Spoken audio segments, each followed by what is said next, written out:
Risk and screening. Hi, I'm Dr. Nick, and I'm going to tell you about risk, particularly applied to screening. Risk is another word for probability, but with a bad outcome. We tend to say the risk of getting caught or the risk of getting a disease, but we don't usually say the risk of winning $1 million. Risk is important to understand when we consider screening tests for diseases. Because the screening tests are not totally accurate, we need to know what the chances are of different outcomes. We will use an imaginary disease for this video, but the principles apply to all sorts of screening, including cancer, infectious diseases, mental illness, lie detection, and recruitment decisions. Earpox is a hypothetical disease that affects a small percentage of the population, namely 2.5%. The proportion affected is called prevalence. If earpox is caught in the early stages, before there are any visible signs, it can be treated and cured by applying a therapeutic tattoo. Left untreated, earpox causes loss of the external ear. The screening test for earpox is fairly accurate. It correctly diagnoses 88% of all cases of earpox. The value 88% is called the sensitivity. However, the earpox screening test also indicates the presence of earpox in 8% of people who don't actually have it. This means that 92% of people who don't have earpox will be correctly identified.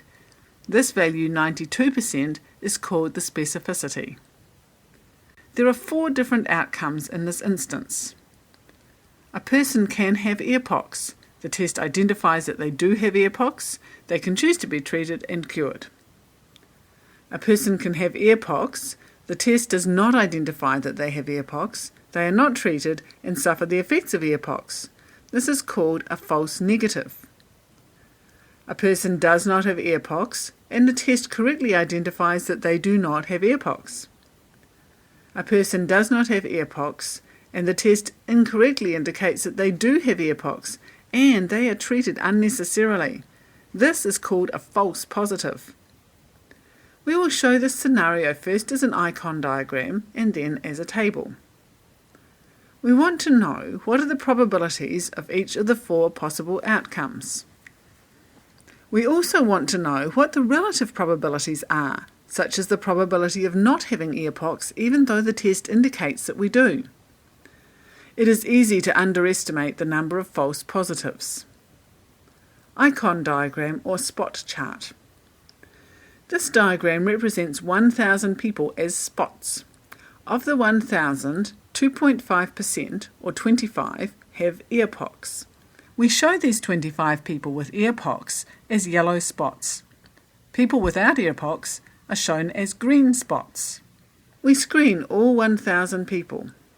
The screening test correctly identifies 88% of the 25 cases, so there are 22 people who are identified, treated and cured.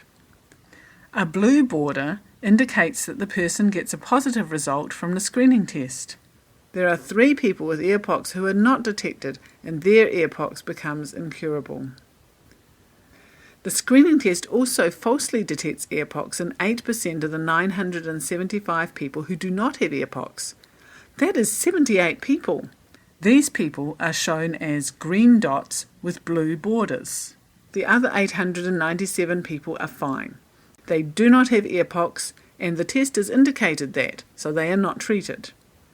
So altogether, 78 plus 22, which equals 100 people, are indicated as having earpox. Phoebe is told her test result is positive for earpox. What is the probability that she is actually okay and does not need to be treated?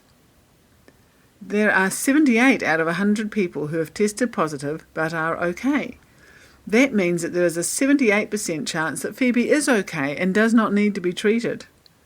However, the test shows that she does need to be treated, and she may choose to have therapeutic tattoos unnecessarily. For many diseases, the prevalence in the population is quite low, which means that the number of false positives may be considerably greater than correct positives, even with a good test. This scenario can also be shown as figures on a table. The trick to creating one of these tables is always to make the rows what is the reality and the columns the test result. I find it helpful to indicate which are the correct results with little ticks. We choose a number for the total number of people. In this case, 1000 is a good number to use as it avoids having fractional values in the table. Next, we work out what proportion of people will and won't have the disease from the prevalence data. 2.5% of 1,000 is 25. Everyone else does not have earpox. Now we look at the sensitivity of the test, which is 88%.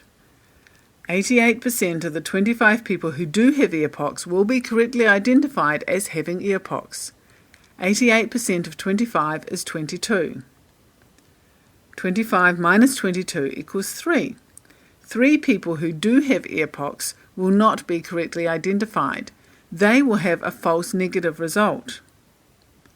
Next, we look at the specificity of the test, which is 92%. 92% of the 975 people who do not have earpox will be correctly identified as not having earpox. 92% times 975 equals 897 people.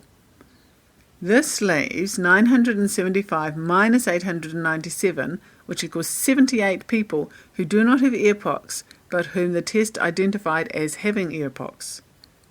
We add up the columns to complete the table. This table is then used to answer questions such as: what proportion of people who are screened receive a positive result, meaning that the test says that they have the disease? We can see that this is 100 divided by 1,000, or 10%. Looking at those who are tested positive, the probability of actually having earpox is 22 out of 100, or 22%. Answer the following questions using the table. The answers will be given after the credits. 1. What is the probability that a given person who is screened gets a negative result? That is, that the test does not say they have earpox. And 2.